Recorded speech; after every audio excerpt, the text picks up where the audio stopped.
안녕하세요, 태권하우스입니다. 방금 보신 영상은 제 1학년 때 영상과 3학년 때 영상인데요. 오늘 준비한 점프력 향상 웨이트를 통해 저도 점프력이 많이 늘었습니다.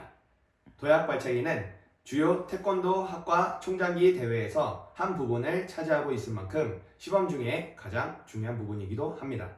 오늘 제 영상을 보시고 꾸준히 따라하시면 태권도 입시는 물론 국가대표를 준비하시는 분들께 큰 도움이 될 겁니다.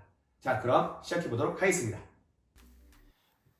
워밍업으로는 러닝 머신을 뛰는데 그냥 뛰는 것이 아니라 3스텝을 이용해서 뛰겠습니다.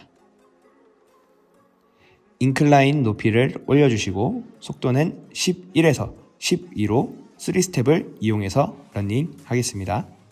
자, 시작할게요.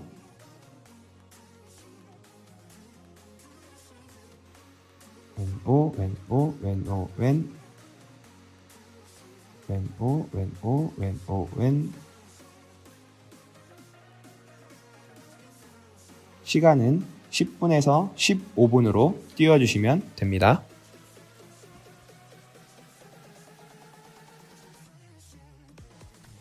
두 번째로는 여러분들이 가장 많이 알고 있는 스쿼트입니다.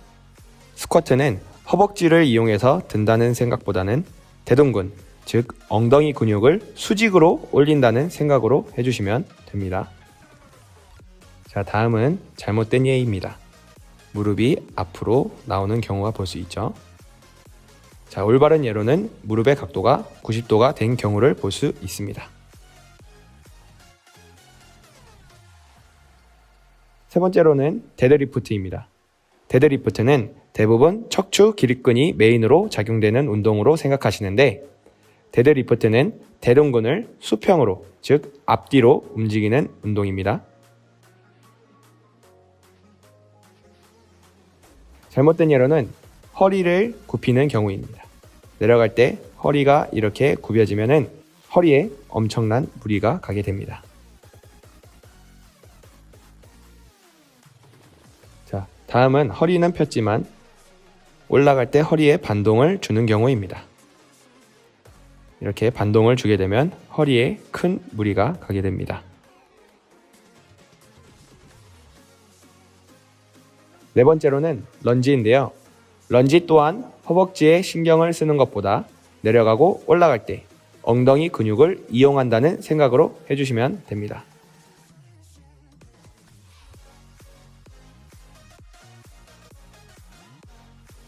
자, 잘못된 예로는 내려가고 올라갈 때 무릎이 좌우로 흔들리는 경우입니다. 이렇게 좌우로 흔들리게 되면 무릎에 큰 무리가 가게 됩니다. 다음으로는 무릎의 가동 범위가 적은 경우입니다. 소위 말해 깔짝깔짝 되는 경우이죠. 마지막으로는 상체가 앞으로 숙여지는 경우입니다. 상체가 앞으로 숙여질 경우에는 허벅지의 자극을 덜 느끼게 됩니다. 다음은 스탠드업입니다. 의자 또는 스텝박스에 올라가는 운동인데요. 이 운동 또한 올라갈 때 엉덩이 근육을 이용해서 올라간다는 생각으로 운동을 해주시면 됩니다.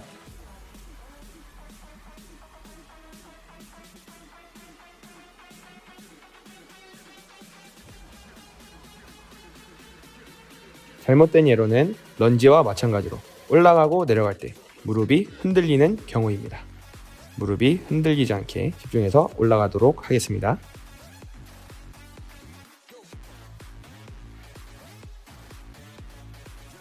다음 잘못된 예로는 무릎이 앞으로 밀리는 경우입니다.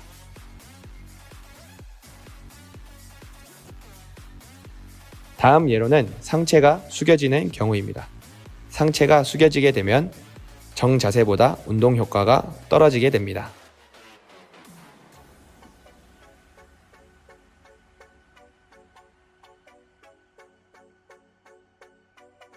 레그 익스텐션은 빠르지 않게 천천히 허벅지에 자극을 느끼면서 올려주시거나 내려주시면 됩니다.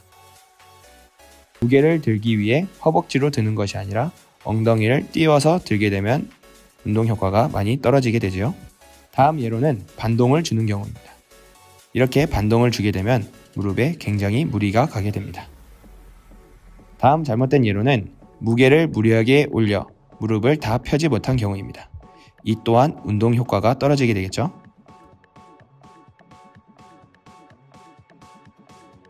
레그컬은 햄스트링 근육부터 대둔근까지 자극을 느끼면서 천천히 해주시면 됩니다. 올리실 때 골반이 들리게 되면 자극을 느끼는強도가 많이 줄어들게 됩니다. 가동 범위가 적은 경우입니다. 소위 말하는 깔짝깔짝 된다는 경우이지요.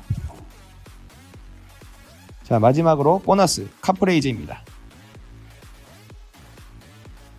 자, 이렇게 도약발차기 점프력 향상 웨이트를 봤는데요. 가장 중요한 거는 꾸준히 하는 겁니다. 남들 놀 때 꾸준히 하시는 게 제일 중요합니다. 자, 그럼 다음 시간에 또 뵙도록 할게요. 안녕.